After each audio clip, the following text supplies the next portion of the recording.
Shakespeare, New Mexico. Standing on the road, there's a certain feeling of calm.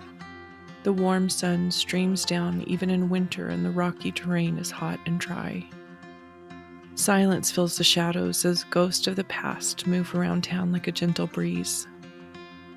In 1846, Lieutenant Colonel Philip Cook led a wagon train across the Southwest, carving a road through the dusty desert from Santa Fe to the Pacific coast. Near the Pyramid Mountains of southern New Mexico, Cook's scouts found clear water bubbling up from a spring. The spring ran clean and steady and made the perfect watering hole for the men and livestock on the wagon train. This small desert oasis became known as Mexican Springs. The Gadsden Purchase was signed in 1854, expanding the U.S. to include land south of the Gila River and land west of the Rio Grande. Mexican Springs was situated about 80 miles north of the Mexico border, 155 miles east of Tucson, and 120 miles west of Las Cruces. In 1858, a contract was signed between the Butterfield Overland Stage Company and the U.S. Postal Department for the transportation of mail between St. Louis and San Francisco. The promise of a constant water source in the hot, dry desert made Mexican Springs an ideal location for a stage stop on the Butterfield Overland Mail route. The stage stop was established, and an adobe building was designated as the official stage station. Mail, along with passengers on their way to the Western Territories, rode the stage through Mexican Springs until Butterfield Overland Company shut down operations at the start of the American Civil War in 1861. During the war, Confederate troops occupied the area of Mexican Springs for a short time. Eventually, the circumstances of the war changed, and the site was taken over by Union troops, and more buildings were constructed. At the end of the war, a new stage company was established. The area of Mexican Springs was designated as a town site and renamed Grant. In 1870, the fate of the town changed when silver ore was discovered in the surrounding hills. News of the discovery made its way across the country and eventually to the president of the Bank of California, William Ralston. Ralston decided that he would make an investment in the prospect of silver and set out to claim land and form a mining company. The town was renamed Ralston in his honor. There were many men seeking their fortunes in the new silver and gold mines in the territory. Some men knew that they could strike it rich digging the ground for precious metals, and some knew that they could prosper by providing hotels, boarding houses, and saloons for weary miners. The silver rush took hold in Ralston, and soon the population began to grow. Newcomers built homes and a new post office, several stores, and saloons. The economy of the New Mexico Territory in 1870 was primarily based on agriculture, mining, and trade.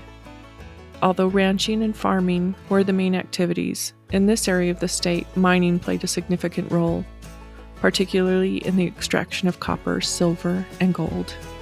After a short time, claim disputes and declining ore caused many of the independent miners to pull up stakes and move out of Ralston. The boomtown was beginning to dwindle. Westward expansion was well underway as settlers continued to move to the New Mexico Territory, and immigrants from all over the world were moving west to seek new opportunities. In 1872, fate seemed to take a hand again. News that diamonds had been found in the hills west of town made its way across the country. Ralston boomed again. This time, the town grew to over 3,000 inhabitants and over 100 buildings. Among the old buildings, new stores, barbershops, brothels, an assay office, restaurants, and boarding houses moved in. As fate would have it, within a year, the truth was revealed that the diamond find was just a hoax. A government geologist confirmed that the diamonds had been planted in the area, a hoax that was meant to keep the town thriving after the silver mining had played out. The result of the hoax was that the town was nearly deserted by 1873. In 1879, 130 miles away, the silver mining town of Tombstone, Arizona was founded. This was the same year that English mining engineer Colonel William G. Boyle acquired the dormant silver claims of Ralston. Colonel Boyle renamed Ralston Shakespeare in an effort to overcome the town's previous negative reputation. Colonel Boyle formed the Shakespeare Gold and Silver Mining and Milling Company and sparked a third boom for the desert town.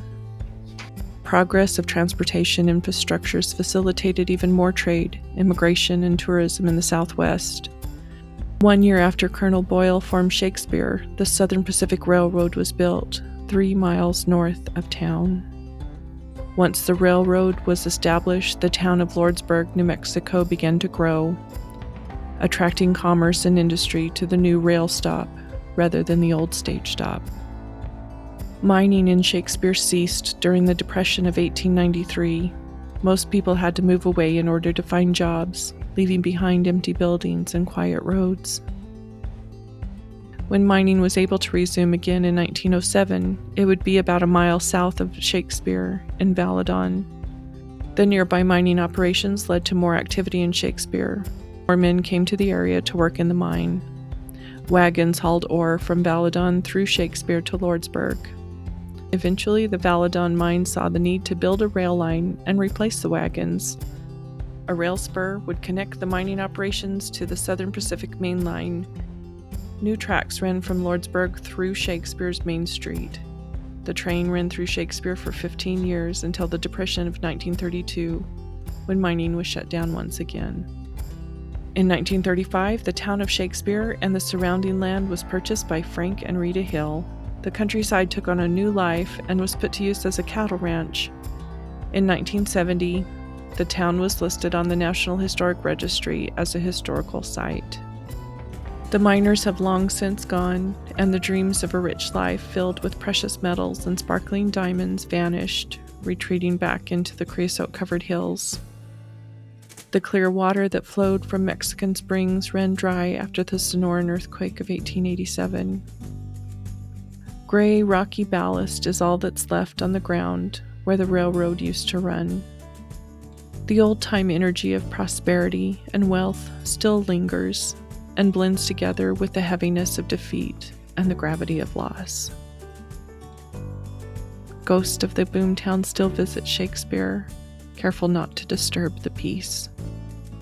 For many residents of this western frontier, the cool spring and the adobe structures were more than just a stage stop in the desert, more than just a temporary mine camp. For many, the town was a meaningful destination. It was a place of freedom, a place of hope, and it was a place to call home.